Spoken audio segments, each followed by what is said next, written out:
വിമത സൈന്യം സിറിയ പിടിച്ചതിന് പിന്നാലെ അതിർത്തികളിൽ സേനാവിന്യാസം കൂടുതൽ കാര്യക്ഷമമാക്കിയിരിക്കുകയാണ് ഇസ്രായേൽ. ഇസ്രായേലിന്റെ അതിർത്തി പ്രദേശങ്ങളിലെ പ്രധാന ഭാഗങ്ങളെല്ലാം തന്നെ സിറിയയുടെ വിമത സൈന്യം പിടിച്ചെടുത്തിരിക്കുന്നു. ഇസ്രായേലിന്റെ സമീപ പ്രദേശങ്ങളായ ക്യുനൈത്ര, ഹാദർ, ദാര തുടങ്ങിയ പട്ടണങ്ങളൊക്കെ തന്നെ ഇതിനകം വിമത സേനയുടെ നിയന്ത്രണത്തിലായി കഴിഞ്ഞിരിക്കുന്നു. ഈ സാഹചര്യത്തിലാണ് അതിർത്തിയിലുള്ള സാഹചര്യങ്ങൾ സസൂക്ഷ്മം നിരീക്ഷിക്കാനുള്ള നിർദ്ദേശം ഇസ്രായേൽ പ്രധാനമന്ത്രി IDF-ന് നൽകിയിരിക്കുന്നത്. സിറിയൻ ആഭ്യന്തര സംഘർഷത്തിന്റെ പശ്ചാത്തലത്തിൽ ശനിയാഴ്ച വൈകുന്നേരം ഇസ്രായേലിന്റെ യുദ്ധ ക്യാബിനറ്റ് ചേർന്നിരുന്നു.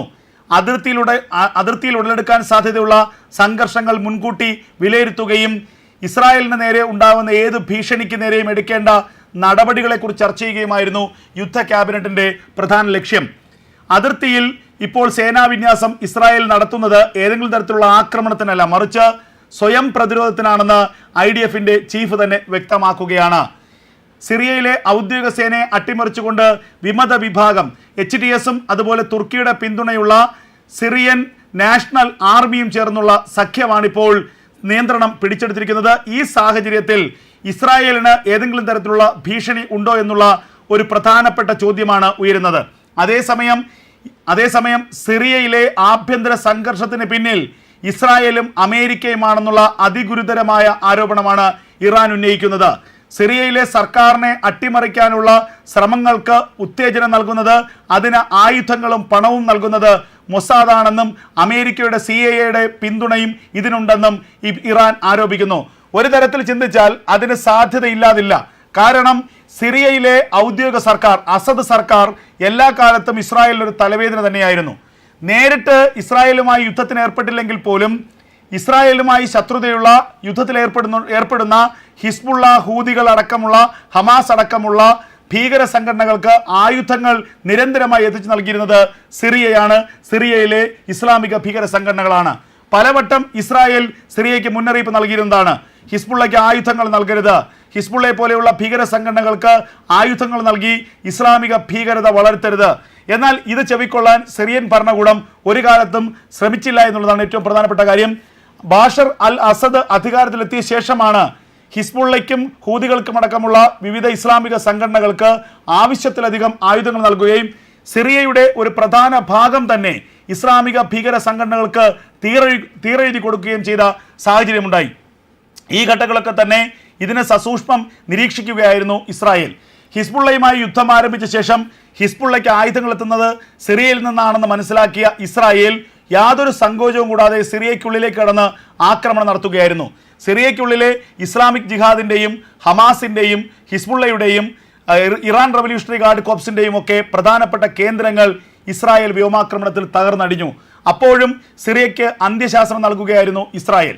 വെടിനിർത്തൽ കരാർ പ്രാബല്യത്തിൽ വന്നതിന് പിന്നാലെ സിറിയൻ ഭരണകൂടത്തോട് ബെഞ്ചമിൻ നെതന്യാഹുവിന്റെ നേരിട്ടുള്ള മുന്നറിയിപ്പുണ്ടായി.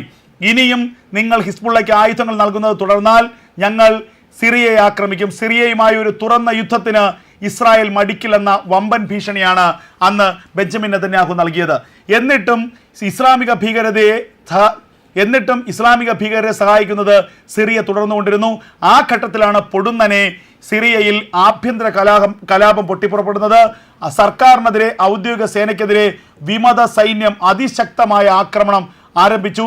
ആ ഘട്ടത്തിൽ തന്നെ ആ ആക്രമണത്തിന് പിന്നിൽ, വിമത സൈന്യത്തിന്റെ ഈ മുന്നേറ്റത്തിന് പിന്നിൽ ഇസ്രായേലാണെന്ന ആക്ഷേപമാണ് ഇറാൻ ഉന്നയിച്ചത്.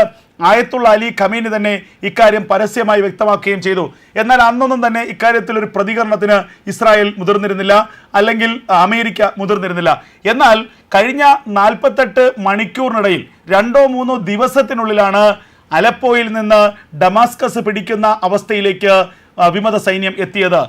ആ വിമത സൈന്യത്തിന്റെ മുന്നേറ്റത്തിന് മുന്നിൽ ഒന്ന് പിടിച്ചു നിൽക്കാനോ ചെറുക്കാനോ പോലും ശേഷിയില്ലാതെ സിറിയയുടെ ഔദ്യോഗിക സേന, സിറിയൻ സൈന്യം ഭയന്നോടുന്ന കാഴ്ചയാണ് കാണുന്നത്.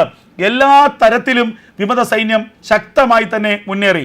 ആദ്യഘട്ടത്തിൽ റഷ്യയുടെ സഹായം സിറിയയുടെ ഭരണകൂടത്തിനുണ്ടായിരുന്നു. റഷ്യയുടെ ഫൈറ്റർ ജെറ്റുകൾ ഇവർക്ക് നേരെ ആക്രമണം നടത്തി. ആക്രമണത്തിൽ 1000-ലധികം വിമത സേനാംഗങ്ങൾ കൊല്ലപ്പെട്ടു എന്ന വിവരവും പുറത്തു വരുന്നു.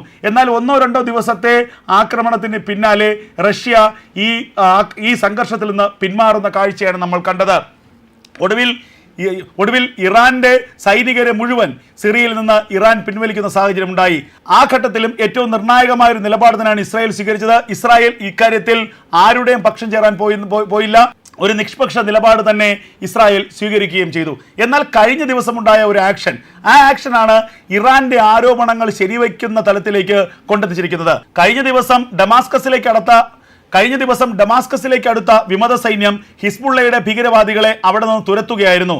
16-17 ട്രക്കുകളിൽ, കവചിത ട്രക്കുകളിൽ ഹിസ്ബുള്ള ഭീകരവാദികൾ സിറിയയിൽ നിന്ന് ലെബനനിലേക്ക് കടക്കാനുള്ള ശ്രമം നടത്തി. 16-17 ട്രക്കുകളിൽ, കവചിത വാഹനങ്ങളിൽ ഡമാസ്കസിന് സമീപത്ത് നിന്ന് ഹിസ്ബുള്ളയുടെ ഭീകരന്മാർ ലെബനനിലേക്ക് കടക്കാനുള്ള ശ്രമങ്ങളുണ്ടായി. ലെബനനിലേക്ക് കോൺവോയ് അടിസ്ഥാനത്തിൽ ഹിസ്ബുള്ളയുടെ ഭീകരന്മാർ സഞ്ചരിക്കുന്ന ഘട്ടത്തിൽ ഖുറൈസ് പട്ടണത്തിൽ വെച്ച് ഇസ്രായേലി വ്യോമസേന ആക്രമിക്കുകയായിരുന്നു. അങ്ങനെ സിറിയയ്ക്കുള്ളിൽ വെച്ച് ഹിസ്ബുള്ളയെ വളഞ്ഞ് ഇസ്രായേലി ആക്രമണമുണ്ടായി. നിരവധി ഹിസ്ബുള്ള ഭീകരവാദികൾ ഈ ആക്രമണത്തിൽ കൊല്ലപ്പെട്ടു എന്നുള്ള വിവരങ്ങളാണ് പുറത്തു വരുന്നത്. ഇതിനു പിന്നിൽ മൊസാദിന്റെ കൃത്യമായ ചാരപ്പണി ഉണ്ടായിരുന്നു. ഹിസ്ബുള്ള 2 ദിവസങ്ങൾക്ക് മുൻപ് തന്നെ ലെബനനിൽ നിന്ന് സിറിയയിലേക്ക് കടന്നിരുന്നു. സിറിയയ്ക്കുള്ളിലുണ്ടായിരുന്ന ഹിസ്ബുള്ള ഭീകരന്മാരുമായി ചേർന്ന് സിറിയയുടെ ഔദ്യോഗിക സേനയെ, അസദ് ഭരണകൂടത്തെ സഹായിക്കുകയായിരുന്നു ഹിസ്ബുള്ളയുടെ ലക്ഷ്യം. അതേസമയം വിമത സൈന്യത്തിന്റെ പോരാട്ടത്തിന് മുന്നിൽ പിടിച്ചു നിൽക്കാൻ കഴിയാതെ ഹിസ്ബുള്ള തിരികെ ലെബനനിലേക്ക് തിരിഞ്ഞോടുന്നതിനിടയിലാണ് ഇസ്രായേലിന്റെ അപ്രതീക്ഷിത ആക്രമണം ഉണ്ടായത്. അപ്പോൾ ഇത് ലക്ഷ്യം വയ്ക്കുന്നത് ഇസ്രായേലും വിമത സേനയും തമ്മിൽ ബന്ധമുണ്ട് എന്നതിൻ്റെ തെളിവുകളാണ്. അത്തരത്തിലുള്ള ആരോപണമാണ് ഇപ്പോൾ ഏറ്റവും ഒടുവിലായി ഇറാൻ ഉന്നയിക്കുന്നത്. സിറിയയിലെ രാഷ്ട്രീയ അട്ടിമറിക്ക് പിന്നിൽ, സിറിയയിലെ വിമത സേനയുടെ അട്ടിമറിക്ക് പിന്നിൽ മൊസാദാണ്, ഇസ്രായേലാണ്. ഇസ്രായേലിൻ്റെ ഫണ്ടിങ്ങും ഇസ്രായേലിൻ്റെ ആയുധ ശേഖരങ്ങളും കൊണ്ടാണ് വിമത സേന സിറിയ പിടിച്ചടക്കിയത് എന്ന വലിയ ആരോപണമാണ് ഇറാൻ ഉന്നയിക്കുന്നത്. ഒരു തരത്തിൽ പറഞ്ഞാൽ വിമത സേന സിറിയ പിടിക്കേണ്ടത് ഇസ്രായേലിൻ്റെ കൂടി ആവശ്യമാണ്.